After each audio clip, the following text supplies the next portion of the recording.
لماذا يا شيخ ما دام أن الإنسان قد كتب هو شقي أو سعيد، فمعناه أن الله سبحانه وتعالى كتب علينا ذلك قبل أن نخلق، لماذا نجتهد؟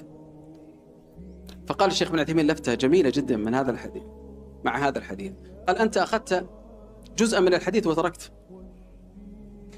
الجزء الآخر. قال بكتب رزقه. طب لماذا لم تقل مثل هذا الكلام في الرزق؟ لماذا تخرج في كل صباح وتجتهد في البحث عن الرزق، وعندما يسألك أحد لماذا تبحث عن رزقك تقول أنا لابد أبذل السبب؟ الناس ما يقولون مثل هذا عندما يبحثون عن أرزاقهم، يقول رزقي مكتوب أنا بجلس في البيت. نادر من يقول هذا. لكن في الهداية يقول أنا ما أدري، يمكن الله ما هداني.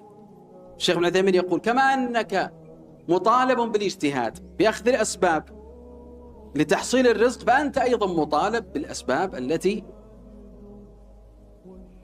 توصلك إلى الهداية، أن تتخذ كل السبل المتاحة لتصل إلى الهداية. ولذلك قال الله جل وعلا والذين جاهدوا فينا لنهدينهم سبلنا. لابد تجتهد، ويرى الله في قلبك الصدق، وقد يبتليك الله.